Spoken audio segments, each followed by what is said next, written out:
À 7h05, la question santé d'Europe, Thomas Soto. Que l'on soit sportif du dimanche ou que l'on ambitionne de remporter l'Euro de foot, dans un mois, l'essentiel, c'est de bien manger, docteur Kierzek. Bonjour. Exactement, bonjour. Alors ce matin, vous nous préparez à la compétition. Alors quoi, pour être au top, on mange 1 kilo de pâtes et 3 blancs de poulet matin, midi et soir, c'est le menu? Non, alors sûrement pas. Alors, les pâtes, c'est pas stupide parce qu'il faut une alimentation et une hydratation qui sont importantes. Il faut un régime spécifique et notamment un régime qui est riche en glucides lents. 50% des nutriments, ça doit être des sucres lents. Et donc les pâtes, mais le riz également, c'est l'idée, c'est d'apporter des réserves de glycogène. Alors ce régime spécifique, c'est pour améliorer l'explosivité, la force et puis tenir sur la durée et favoriser la récupération aussi. Et c'est un équilibre entre les différents repas. Donc il ne s'agit pas d'aller manger tout le matin par exemple ou à midi, mais au contraire, il faut répartir sur la journée, répartir entre les différents nutriments et surtout ne pas trop manger juste avant le match. Et le dernier repas, c'est 2-3 heures avant le match. Ah c'est ça, c'est 2-3 heures avant pour éviter le petit coup de barre là, qui vous casse les pattes. Oui, il faut éviter à la fois d'avoir un repas trop lourd, donc il faut plutôt manger léger, c'est pas forcément donc la pasta partie 2-3 heures avant, donc c'est plutôt léger,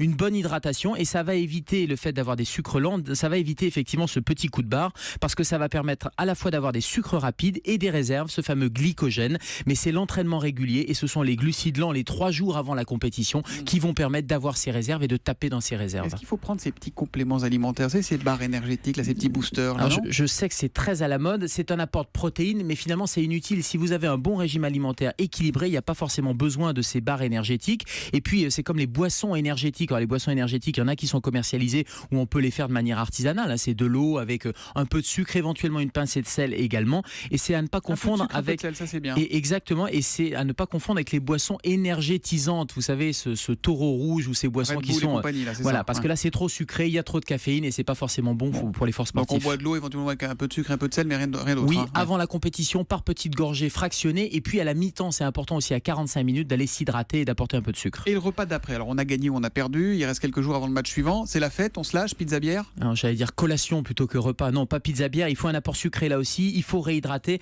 Des fruits secs, c'est très bien, des sucres lents. Et attention notamment la bière parce que l'alcool va déshydrater. Or, ce qui est important, c'est de récupérer et c'est l'hydratation de récupération. Et l'alcool, c'est pas très bon. En plus, il y a de l'acidité, donc c'est vraiment mauvais pour les muscles. Et sinon, évidemment, la petite banane qui va bien, ça fait toujours, c'est bien la banane. Et exactement, avec des fruits secs, c'est parfait. Parfait, le docteur Kierzek, sélectionneur officiel de la question santé.